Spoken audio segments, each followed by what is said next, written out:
the same way. If you look at a baby, they're just innocent. They're just a blank sheet, and we get conditioned by life, by our experiences. And that's when I felt compassion. I thought, what has conditioned them so badly that they were able to dehumanize me in that way? Because I've done horrific things in my life. And I see now, I was just taking out my own self-hatred on other people, you know, and I didn't know how. I didn't know. It was the only tools I had, because we don't teach about any of this stuff. We won't talk about it. We won't give people the tools or the freedom to discuss it and admit it and walk in it. And so the best for someone like myself is we don't know any other way. And we get stuck hurting ourselves until the pain, hopefully your denial drops enough that the pain surfaces that you can start experiencing it. So we wake up to it. Yeah, exactly. I want to take a little break here. This is a kind of perfect time here to thank our sponsor for having you on here and making this possible. And our sponsor today is Drew DeGrazia. He's a digital media consultant with Reach Local Online Marketing Agency. Drew has a passion to help businesses navigate through the noise. He does that by offering quality service, not lip service. For Drew, it's all about relationships and service. His clients come to him for mainly three reasons. One, he focuses on what's in it for you. He tells it like it is. He gives you the truth. He doesn't sell you a dream, which helps you help yourself. And finally, he puts you first and delivers awesome communication and expectation based on fact, not fluff. Drew has over 15 years of agency-level digital marketing experience. He specializes in conversion-based search engine marketing, on-site and off-site search engine optimization, branding, in-app display, site and search retargeting, hyperlocal targeting, mobile text marketing, video marketing, email specialty marketing. I know what none of that is.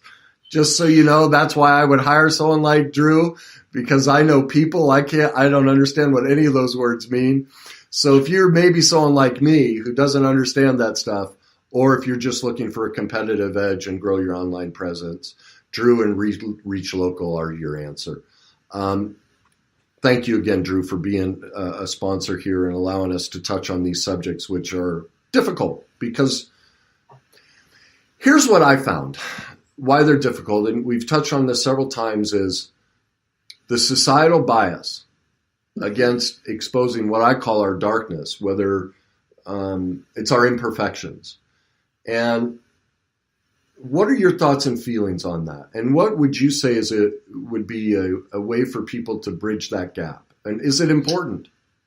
Absolutely, it's important. You know, a lot of people say to me that you're very brave because you speak out and you talk about sexual violence, rape.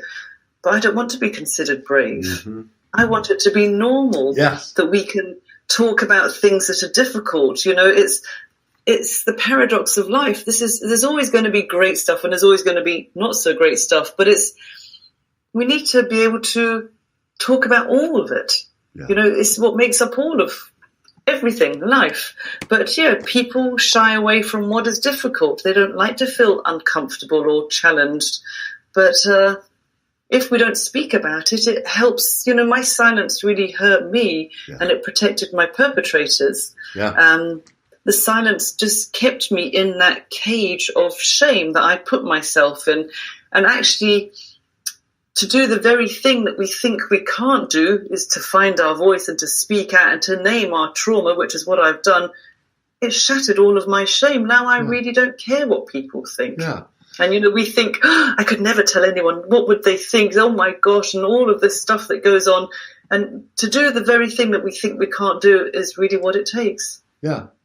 I had an experience several years ago, and I didn't put this in the book because it was just salacious. It didn't add to the storyline. But I've told people, I think this would be the first time I say it in this format online, but during the middle of my second marriage, my wife was an escort, one of the highest paid in the country. And we had an open relationship. I had been sober for over 20 years from alcohol. I went back to drinking. I was in a complete mess. And I had a dream that was so real, I chose to dissociate from it. Like I woke up and made myself forget it, because the dream was I was standing there telling everyone all about this stuff. And I was like, there is no way I will ever do that. I woke her up. I was crying. I was scared to death. And what I realize now is, as I'm doing it, you know, that's my book, my life is about it, is I have a quote: when you learn to forgive yourself, they can't hurt you with it anymore. Absolutely. And that's it, once I reconciled it in me, when people go, you're a blank, I'm like, yeah, did you see page 152? I'm this also. Like, it's just okay. Yeah. And I think actually in the very beginning, the forgiveness wasn't really for them. The forgiveness was always for me. Yes. And it was an act of self-love, because my opinion of myself for years was so low. You know, I hated myself. I thought I was worthless. I didn't really see the point of me. Yeah. I thought, you know, which is why I tried to commit my suicide, obviously. But the forgiveness was never about them. Yeah. It was never. I didn't have to have them in front of me in order to forgive them. It was a choice that I made. But in doing that choice, it allowed me to let go of all of those negative emotions, and it is so much more peaceful this way. You know, it brought in peace, but it really was about self-love, and it's free, and it was transformational. I think you just hit on what I think isn't said enough about forgiveness is most of the focus on forgiveness is, pray for them and forgive them and forgive them. And in my experience, I could never forgive anyone until I forgave myself and my part in it. And even if I didn't play a part, my holding on to the resentment and anger is my part. And until I could forgive myself for that part, I couldn't forgive them. Like the wife who was abusive. I had to own my part in it. And once I did it, it was gone. And yeah, well, they would have no idea that I was hanging on to all this anger and revenge and bitterness. And the only person it was hurting was me, my husband, my kids. You know, it was like drinking poison and expecting them to suffer the consequences of me drinking poison. So it can't change the past. The past has happened, but it can change my future. Yeah, yeah. What do you think is, in your experience, overcoming your trauma, but also as a therapist, what do you think is the single most important thing a person needs to do to overcome their trauma? Where do they start? Well, I think for me, it's finding your voice. And it's never too late to share your story, whatever your trauma is, to be listened to be heard, and to really be believed. I don't think there's anything more powerful than that. And I think we really start to heal once we feel that we've been heard. Yeah. Yeah. So it's turning. It's as simple as that. Turn towards it. And we spend our life running away from it and stuffing it and avoiding it. But it's a process. You know, I didn't get to where I am right now overnight. It took me 35 years to share my story publicly. You know, it's been a long time. And for a long time, I did share it, but I was one of these women there was a silhouette, you know, you couldn't see my face. They just maybe had my first name, and I didn't want my photograph. I didn't want my name in the papers or wherever I shared it. But when Marina asked if I would share my story on the Forgiveness Project website, she said, you don't need to put your name, you don't need to put your photograph. And I just thought, I am tired of hiding, and I'm tired of being ashamed. And I really don't think I have anything to be ashamed about. It was something that was done to me. I never invited it in. And I thought, I have to really do this for me now. Yeah.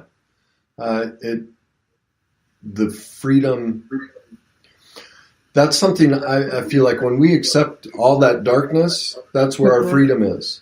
And it's you said it, they were still controlling you by hiding your face. You couldn't be Madeleine until you stepped in and went, this is all of me and I'm okay with it. And that's where freedom, hides, and unfortunately I don't think we get that message enough. Can you share with everyone who's interested in your book and all the different things you do, could you share your contact information? And Sure. I'm sure there are people who would love to get a hold of your book too. Yeah. So my book is called Unbroken. It was published last year. You can get it on Amazon or good bookstores. You can find me on my website, madelineblack.co.uk. I'm everywhere. I'm on LinkedIn, Twitter, MadBlack65, Instagram. I have a public Facebook page, Madeleine Black Unbroken. So anywhere, really. Yeah. I like that Mad Black. That's cute. Yeah.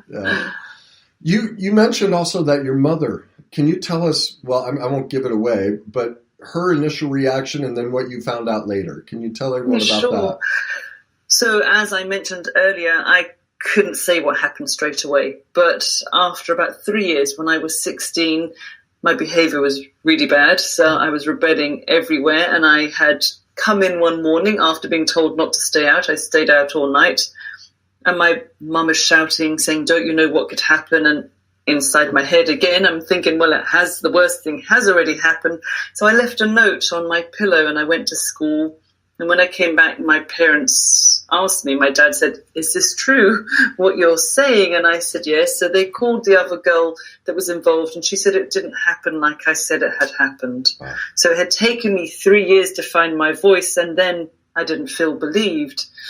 My dad wanted to go to the police and I said no because I still had the fear that if I spoke that they would come back and kill me. But my mum was very quiet and I didn't really understand her silence for many years. And it was only when I was having therapy many years later, when Anna turned 13, that she confided in me, my dad had already passed now, that she had been raped at 8 years old. Yeah. So in that moment, when my dad and her deciding what to do, my father never knew. They'd had 5 kids and married for nearly 40 years. She had never told him. She was confronted with her own trauma, so she was stunned into silence that history is repeating itself. When she had been raped, the man obviously was found out about.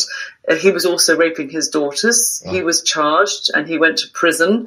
And my grandparents moved my mum and her brother away, and they never spoke about it again. And she just buried it until I must have, re-triggered her trauma. Yeah. And it's been really interesting watching her process whilst I've become public and sharing my story, because she gave me permission to write about her story in my book, because it was a huge missing jigsaw piece for me for years. I had resentment towards her and I didn't understand. And so she came to see me in a local talk in Glasgow and I said, sometimes I mention you. And she said, oh, what do you say? I said, oh, it's okay. I don't need to talk about you today. It's fine. And I didn't. And in the very beginning, she would say to me, I'm sorry I let this happen to you. I said, Mum, it wasn't your fault. So you'd had nothing to do with it.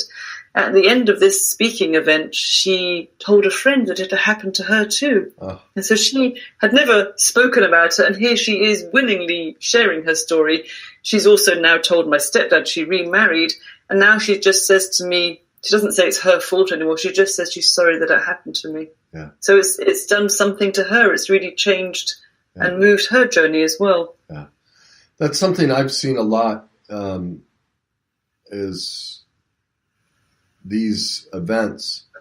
Our kids, or we relive them. It's how DNA happens. We get that shame and trauma gets passed down to us. That emotional stuffing, or whatever that expression is, gets placed in us, and people wonder why this is a generational thing of whatever it's a drug, disease, any of these types of events.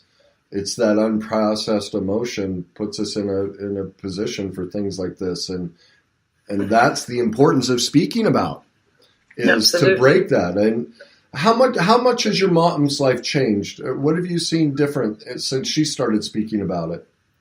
Well, for a start, her new husband knows about it. My dad of 40 years didn't know about it. She has shared it with a friend of mine. And you can see, she has my book and she said she's read the cover and the endorsements, but she doesn't want to read it. And I'm really okay with that. Yeah. And she thinks I'm brave and she's very proud that I speak out. But, I can see it's done something to her as well. It has changed her. What would you say is the greatest gift you've received from this experience? Well, I was really, really fortunate. One of the interviewers that I was interviewed by was Sir Trevor MacDonald, who's a famous British presenter. He's done some programs on TV in America as well, which was amazing.